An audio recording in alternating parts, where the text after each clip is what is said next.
Hey folks, it's Sam once again, and welcome back to another video. Now, I want to do something a little bit different. A long time ago, I was on a wrestling kick. Not the newer stuff, just the newer stuff doesn't interest me, but the older stuff. And I did quite a few wrestling videos. And I always wanted to go back and watch the WrestleManias. Especially since my friend Mike, a long time ago, sent me DVD-Rs of the WrestleManias up until 30, I believe.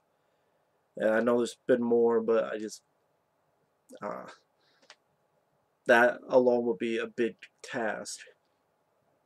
But WrestleMania 1, I know Vince McMahon, he was putting all his money into this, and if this didn't work, it would be dead in the water. And I know that WCW, or was it WCW? No, I think was it Jim Crockett had a thing called Starrcade.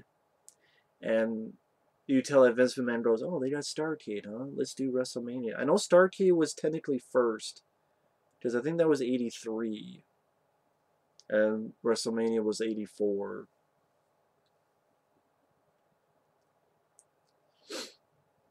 And before this, Vince McMahon had a connection with MTV because they had done one special called The Brawl to End It All, where Cyndi Lauper had done a music video, Girls Just Want to Have Fun. Captain Lou Albano was in it. Of course, Lou Albano, part of wrestling. Then Captain Lou Albano was talking shit or doing this and wanted to pick a fight with Wendi Richter. They say, hey, have my wrestler fight your wrestler. And it was Wendi Richter fighting the Fabulous Moolah. Wendi Richter won the Women's Championship.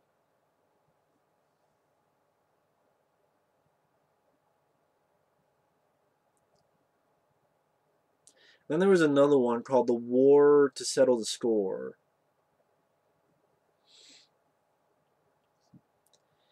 And I know in one of these, you actually had Roddy Piper get involved.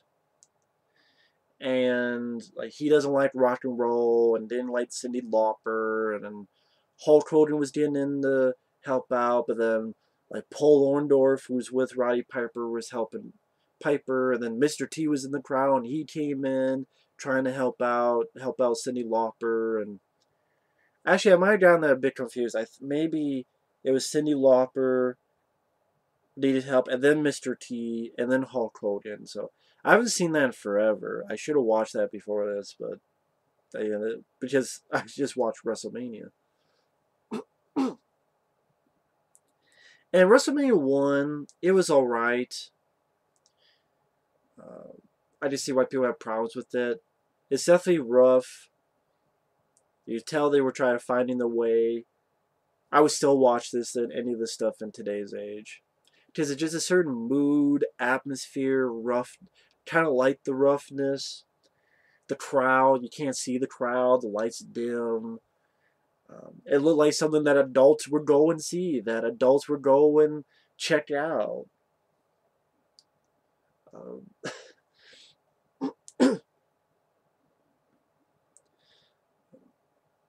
I don't know how to describe it. It's just a certain feel to it, certain look to it. You know, the lights being dimmed on the crowd, concentrating on the people in the rain. The announcing was definitely better. I mean, Gorilla Monsoon and Jesse Ventura, the announcers. Gorilla Monsoon, he has some weird phrases. Like a sneak attack, he says it's a Pearl Harbor job. But he's still better than any of the announcing today. And Jesse Ventura, he does a great job as a heel commentator. I always liked Jesse Ventura. I never followed him being governor of Minnesota, but I'm talking about just in wrestling and in movies. It's getting way better than announcing today. Gives me a headache thinking of it. But pretty much, there's a lot more people who are experts at WrestleMania than me, just giving my thoughts on it. At the beginning, they show still pictures, and if I had to write down some notes, just there's a lot of stuff to remember.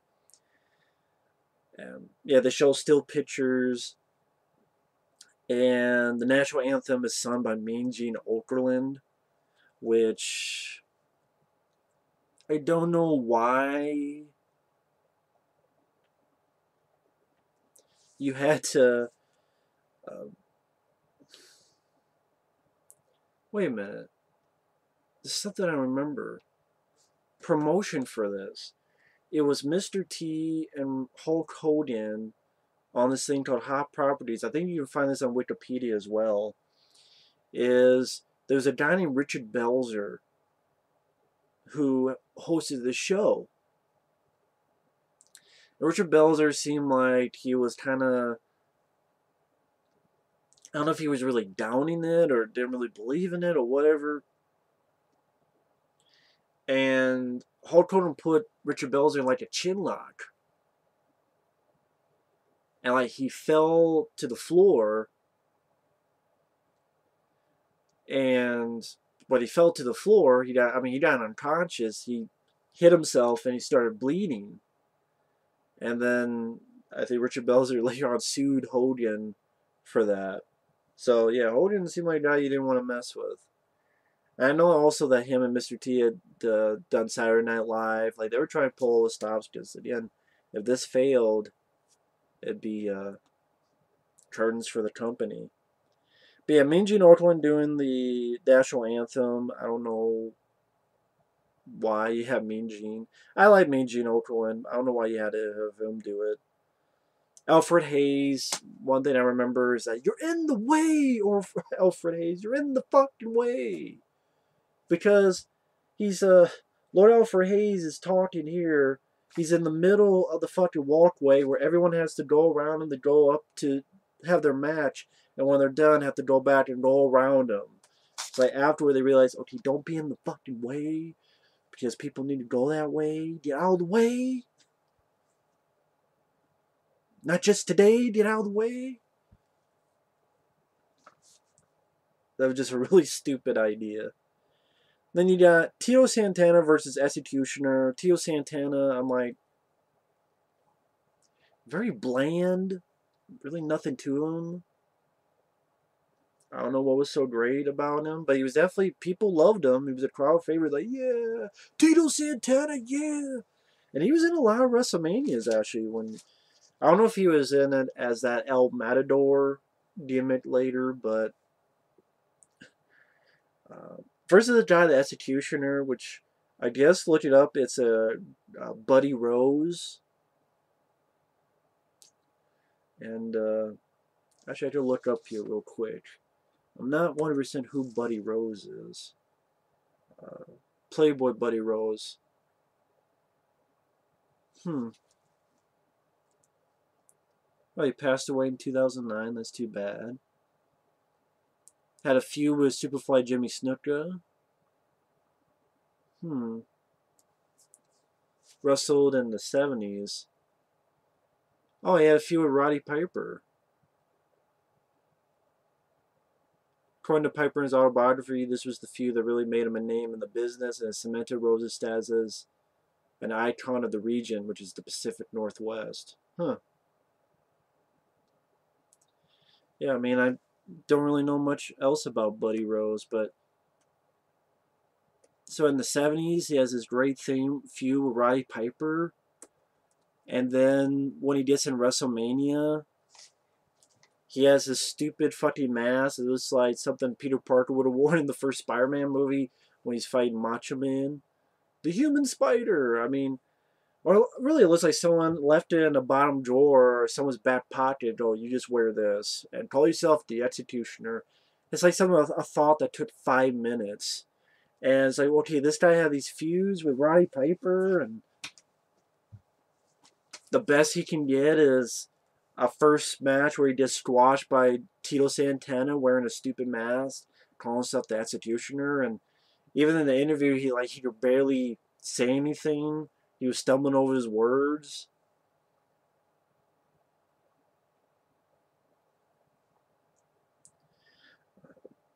And nothing much to the match. I mean, Tito Santana does some drop kicks, some body slams. Flying forearm, beats him with a figure four. And it was about 5-6 minutes.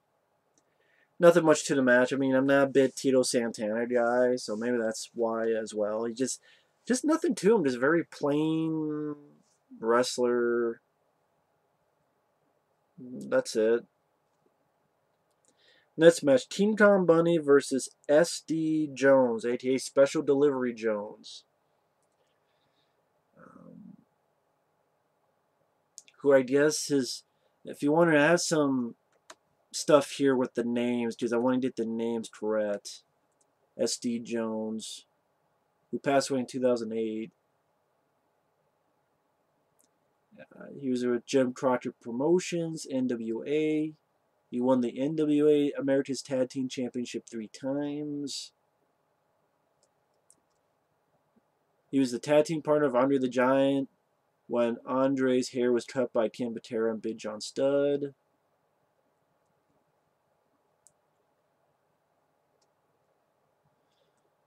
LJ created an action figure of him for the Wrestling Superstars storyline. He appeared in 2006 at the Hall of Fame to induct Tony Atlas.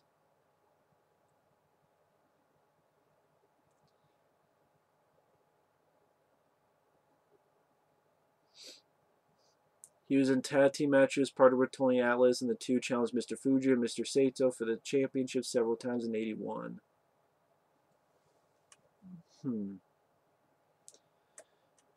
Pretty much I had to look that up because I didn't know much about SD Jones, Special Delivery Jones, and whatever happened, he fights King Kong Bundy, and literally a match that takes 30 seconds.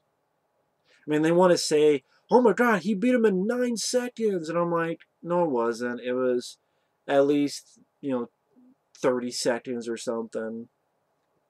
Because it was giving SD Jones a bear hug, throwing his ass to the corner, an avalanche, which is just King Kong Bundy jumping and slamming on him on the turnbuckle, and then jumping on him and pin 1, 2, 3. So it was a really big squash match. I don't know if they knew, hey, let's have for Hogan to work with later, King Kong Bundy, let's show how dangerous he is. Oh my god, he beat this guy in record time, which they always lie about that shit. I mean, it's just like WrestleMania 3, 90,000 people, and a lot of people will tell you it wasn't really 90,000. It was like maybe 70,000. But I mean, that's the thing with WWE. They lie about a lot of shit. I still remember the Royal Rumble where Ric Flair won, and the first time you see it, Hulk Hogan, when Sid threw him out, people cheered that Hulk Hogan got thrown out. People cheered. Because at this time, like, yeah, someone different, and Sid was a good guy. Or, was a decent guy. It's like, okay, here's a new guy. Cool, yeah. And then when Hogan helped Ric Flair get Sid out, people booed. Because they liked Sid. But then, anytime you see that now, they change the crowd reactions. Sorry, I was itching my nose. See, of course, that bullshit makes... See, I'm allergic to bullshit. Right when that bullshit happened, my fucking nose starts itching. But see, that's how they can fucking lie to you and make up their own history. That's what I hate about the company. So, I mean, so far you get a nothing match. Tito Santana versus the Executioner. Like, the Executioner, who the fuck is that? King Kong Bundy just pretty much squashing this guy. A bear hug, jumping on him like 1 or 2 times, crushing his ass in like 30 seconds. And you get Matt Bourne versus Ricky Steamboat. And I'm like, I gotta look up, who the hell is Matt Bourne? I mean, the guy kind of sounds familiar. Huh.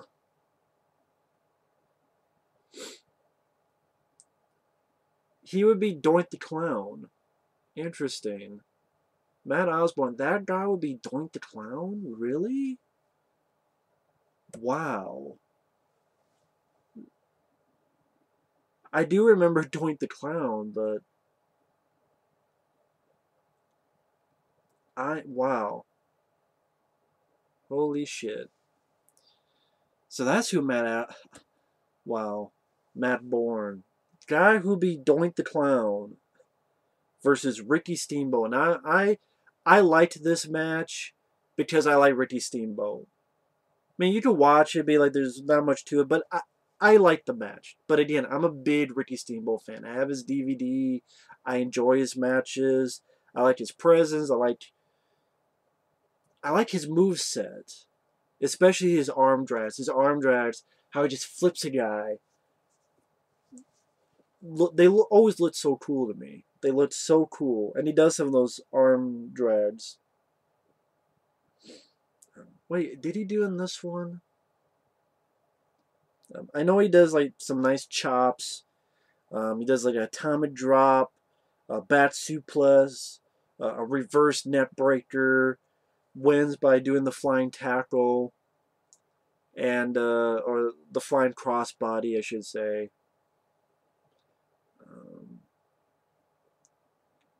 Matt Bone got into some stuff, but I like that. There was some moves again. Atomic drop, bat suplex, reverse neck breaker, flying crossbody. There were some moves there, and that's another thing I liked about Ricky Steamboat. He could pull that out, and again, it's nothing memorable, but considering the stuff on the rest of the stuff, I'll take it. I liked it, but again, I like Ricky Steamboat. Brutus Beefcake versus David Sammartino. This is before Brutus was, first off, before he was a good guy, before he was Brutus the Barber Beefcake. He was just Brutus Beefcake.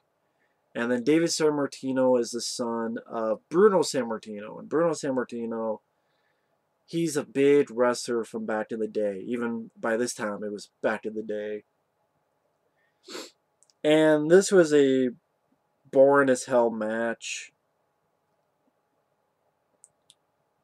And, I did say this was decent, but really, if I was honest, it's kind of a terrible WrestleMania.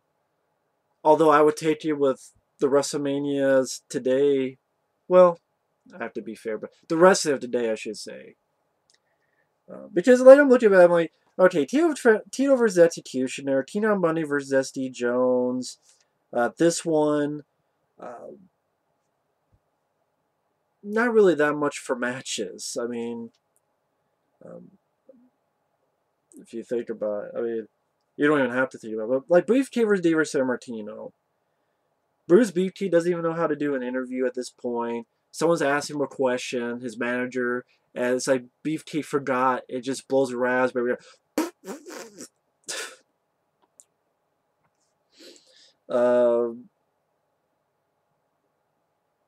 Grill Monsoon a lot of times says, "It's a happening. This is a happening." What did I write there? Oh, there's one does a leg stretch on the other, and it seems like it lasts fucking forever. David Sammartino is fucking boring. He's chiseled, but he's boring as hell. He's like he can barely move. Boring personality. Boring wrestling. Boring moves. Bruce Beefcake, to be honest, wasn't much better. Slow, tedious, ponderous, and it was a double disqualification. So no one even fucking won. Because it was Beefcake threw him out of the ring, and the manager lifted him up and slammed him to the cement. And so Bruno got mad and attacked the manager. Then all four began fighting in the wing and in the ring and double DQ, which technically David Sammartino should have won because the other guy did it first. The manager did it first. Picked him up and body slammed him on the cement. I mean, unless the referee didn't see that, but Junkyard Dog versus Great Valentine.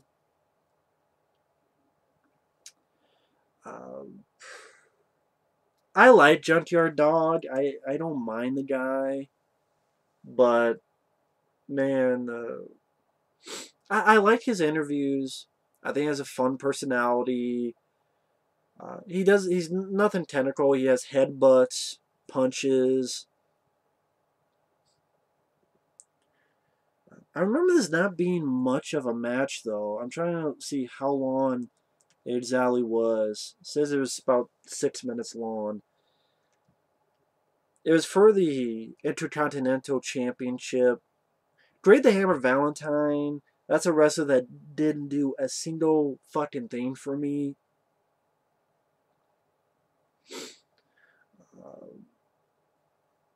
It didn't do a single thing for me. That guy, there's just nothing to him. Nothing.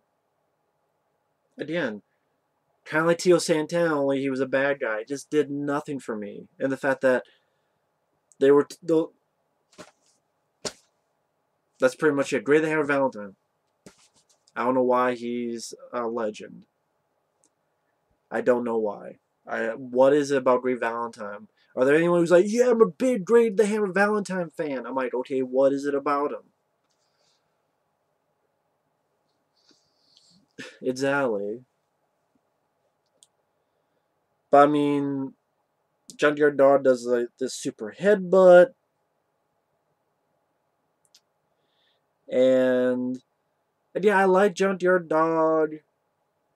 So I was kind of into the match because I like him, but yeah, the Great the Hammer Valentine, he just does nothing for me. Wasn't too long of a match. Not much memorable happened.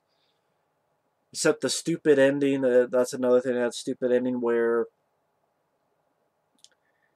Great the Hammer cheated and pinned Junkyard Dog in a cheating way.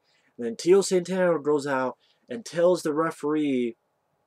And then, for some reason,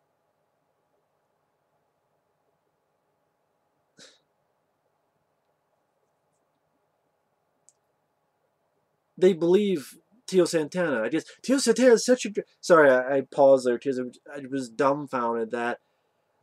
Think about it, a wrestler just comes in and tells her, no, he cheated. You gotta change it. And then the ref changes it. And then Great the Hammer Valentine's outside, and the ref is counting 1, 2, and Great the Hammer just looks confused. He's like, what? I mean, I know it's all planned and pre-planned. I know that. I know wrestling's fake. But it's like he's like confused, like what's going on, huh? And then he gets counted out, and that's how JYD wins. Doesn't win the belt because he can't win it from a countout, but it's just like really. I mean, Great the Hammer cheated, but he pins Junkyard Dog, and then Tito Santana has to tell the ref, and then the ref believes Tito Santana, I guess because he's such a good guy, and then reverses the decision, let the match keep going, and then counts the guy out. That's just a lame ending to a match. And it definitely doesn't do Junkyard Dog any favors, because he lost. First, he loses the match. Granted, from cheating, but he loses the match. And then he had to get Tito Santana in there. And then he only won because of a countout. And Junkyard Dog is very popular. You can tell from the crowd. The reaction from the crowd, he's very popular. And because he got a nice presence to him, I think he has a bit of a charisma in his interviews, like the way he talks is fast talking. And yeah, I mean, he can only do punches and headbutts, but um, he's more of a brawler. I mean, Roddy Piper was more of a brawler. There's a lot of people who are brawlers who are still entertaining to watch. But man, this match was just nothing much to it.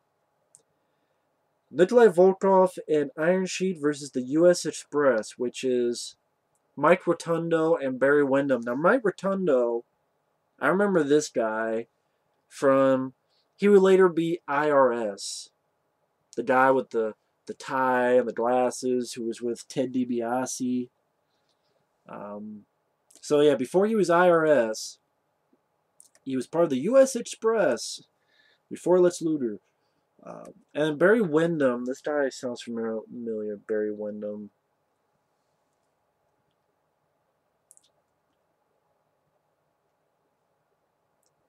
I think he was one of the Four Horsemen in WCW.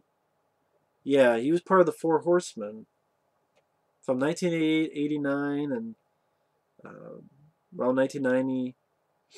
First NWA, then WCW. Yeah, he was part of the Four Horsemen. That's where it's from. And I'm trying to think, what else has he been in? I'm sure, again, there are more people who are experts about this than me. I just wanted to get at least a few stuff in there. But yeah, the thing I remember the most about this is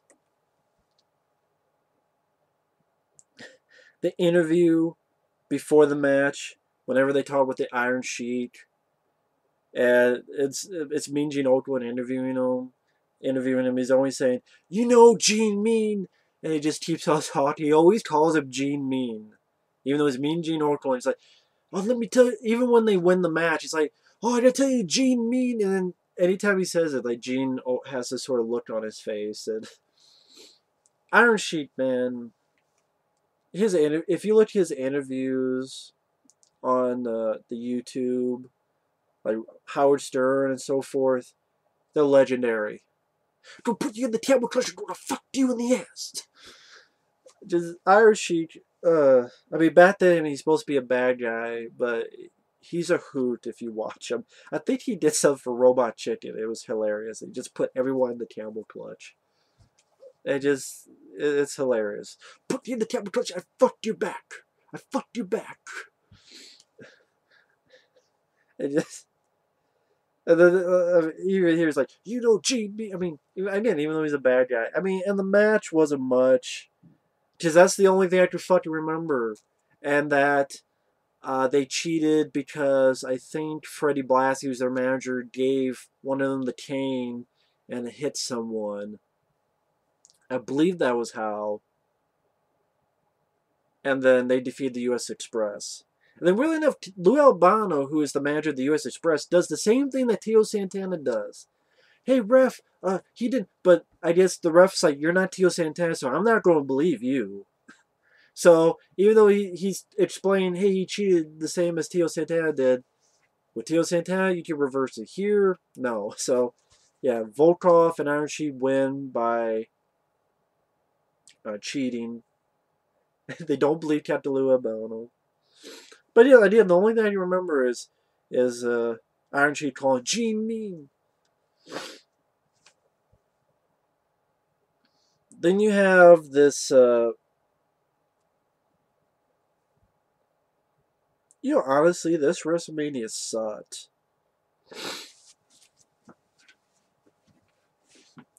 Now that I'm looking through this, I'm remembering this. I mean, part of me still likes it. It's definitely more than the stuff today, because it just has that atmosphere, and maybe people call it nostalgia goggles. That's fine. I'll allow it this time.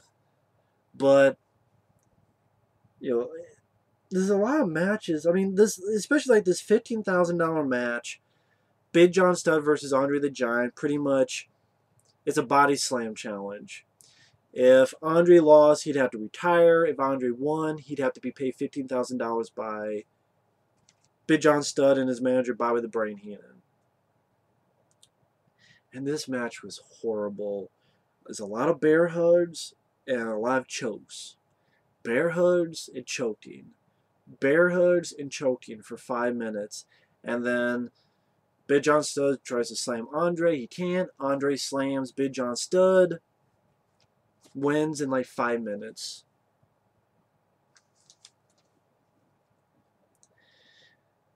And then Leilani Kai versus Wendi Richter. Wendi Richter won. It's a women's championship match.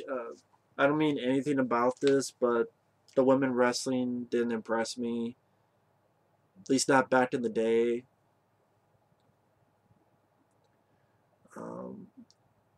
They really didn't. The wrestling wasn't really that good. I mean, some people would say nowadays, but I think nowadays you have some really good women wrestlers. But back then, Maybe they tried their best, but just like Leilani Kai, all I remember is she had a bunch of shit like she was from Hawaii, a bunch of flowers around her and shit, a bunch of lays. And that Wendi Richter won, and also in the interview, Leilani Kai says, "I'm gonna raise my hand in Victor." I'm like, raise your hand in Victor? You mean victory? Shouldn't be raise your hand in victory, but it's like, go raise my hand in Victor. What? Victor Washington? Victor Michigan? Victor what? Victor Doom?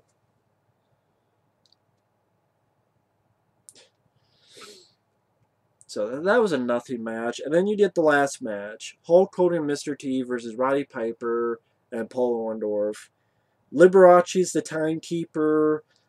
Muhammad Ali is the ref. Well, he was going to be the ref, and I think I heard something about, I think this is before people knew he had the Parkinson's. So they knew he couldn't do it, so he was outside. And like once or twice he'll come in the ring and such. Pretty much, it's a tag team, but Hulk Hogan and Mr. T had Jimmy Snuka with them. Roddy Piper, Paul Orndorff had Bob Orton with them. And I mean, the match was it was there. I mean, it's definitely the one people remember the most. Pretty much Mr. T coming in, he can't really do anything, so it's pretty much Roddy Piper someone trying to get him down on the ground. You can tell Mr. T got tired real quick. Sorry about that. He got tired real quick.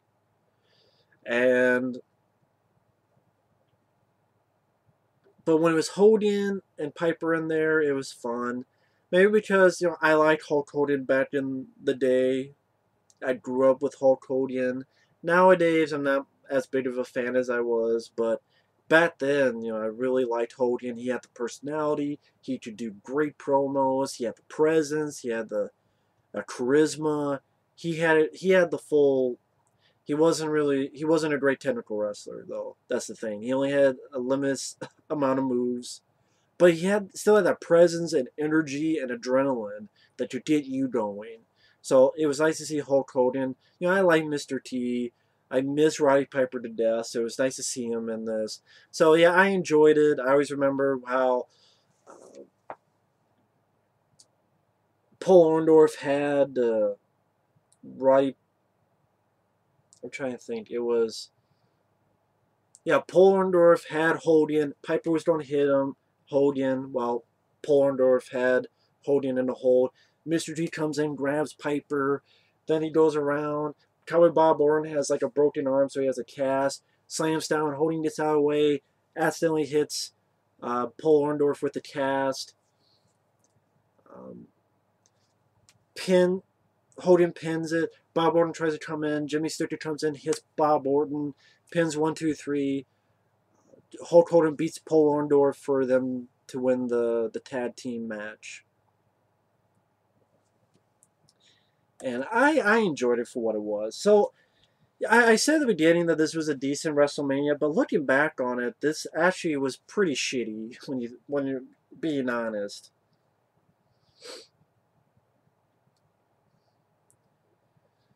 Maybe that's what I'll put, like, in the info box. Is it decent or is it shitty? You decide. Because, again, I'm looking back on it and I'm like, okay. Real quick, like, one by one. Alfred Hayes being in the fucking way. Mean Gene Okerlund singing the national anthem. Tito Santana versus some guy called the Executioner who couldn't do anything. Not even really a promo. Nothing match. Tito and Bundy versus SD Jones, a squash match that takes like 30 seconds. I just made it pretty much to show how tough he is for WrestleMania 2. When he fights Hulk Hogan. Matt Borne versus Ricky Steamboat. I like the match, but I like Ricky Steamboat. It's not like one of his best matches, but you know, I like it. I like it for what it is. And Ricky Steamboat was jacked at this time. Beef T vs. Dave Sammartino, boring, tedious, slow, one of the worst matches. If I have a top 3 worst matches, But at least Teen on Monday, that was 30 seconds. Beef T versus San Martino would be one. Honestly, I put Leilani Kai versus Wendi Richter because I didn't give a shit about that match. And the $50,000 Big John Studd versus Andre the Giant because it was a bunch of chokes and bear hugs. It was boring as hell. Nikolai and Iron Sheik versus US Express. At least he had Iron Sheik calling Mean Gene, "You know Gene Mean." Junkyard Dog versus Ray Valentine wasn't much of a match, but I like Junkyard Dog. Had a stupid ending though.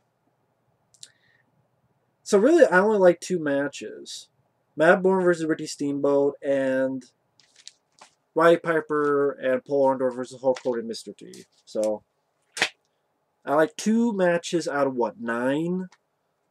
So 2 out of 9 isn't a good ratio. So to be perfectly honest, it's a pretty shitty WrestleMania when you look at it. Now that when I really think about it, because you're just watching and just writing some notes down. Okay. Then when I'm talking about it, I'm like, yeah, it's pretty, it's not that good. So, I know. At the beginning it says a decent, but it has that nostalgia factor as well. So it does have that feel, has that look. I was like, yeah, that's how wrestling should look. I like that look. But yeah, I mean, it's not much I can say about it. But either way, I'm sure there's a big confusion. Wait a minute, you say shitty? I know. But either way, thanks for watching. Take care. My first attempt to do a WrestleMania. Hopefully, by the time I do WrestleMania 2, it'll be better. So, we'll see you later. Bye-bye.